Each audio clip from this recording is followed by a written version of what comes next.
Before we go any further, the very next step in how to put the wow in public speaking is to learn how to warm up our bodies and our own individual instruments, our mouth.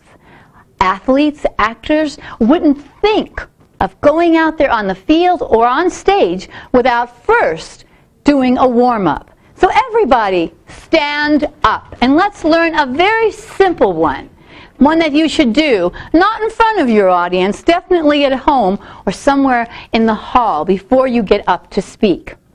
Let's pretend that we are now reaching up. Let's stretch, all of us, stretch our hands up and stretch up way up high. And let's pretend that way up above us is a cloud, and that cloud is forming into a trophy of whatever you want it to be. And it is large, and it is getting bigger and bigger, and you want it so bad, and you're reaching and reaching, and let go. Let go and shake out your hands. Shake out your hands. Let's pretend that on this side of us is a red Ferrari. And right there in front of us are the keys. It is your dream car. On this side of us is a goal that you have been trying to achieve all your life. And it is right there in front of you. Reach for that goal. Reach for that goal. Stretch out. Reach for it. Oh, but here comes the Ferrari, and it is just making you turn over here, reaching and pulling you over there. But here's that goal, reaching you back. Stretch, stretch, and one more time towards that fiery red Ferrari, and let go, and shake out. Shake out. Shake out.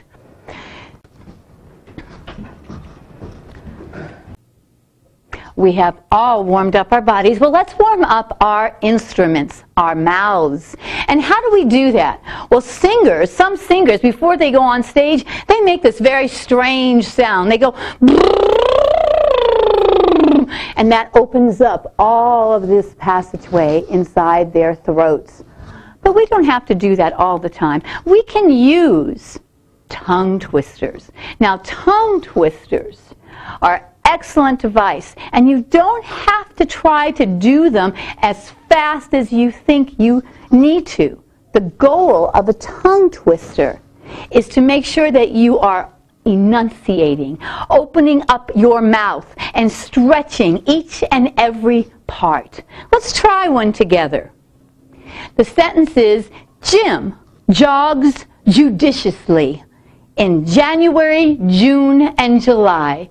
Let's do it together. Jim jogs judiciously in January, June, and July. And if you overdo your mouth, you can feel that, right?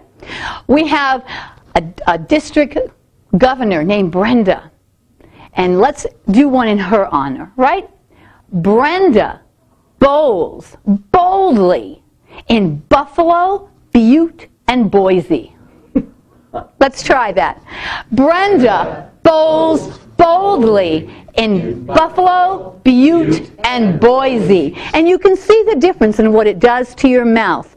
Always try to warm up your whole body, getting ready before you speak.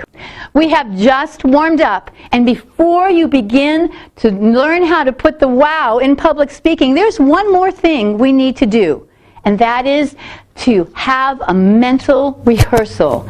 Everyone should imagine themselves being successful before they get up to speak. See the audience accepting your words, hearing what you are saying, and giving them back to you tenfold. See yourselves being successful. That is the goal of all people who get up to speak. They want the audience to receive their words and then send them back to the one who is giving them. A mental rehearsal. Very powerful.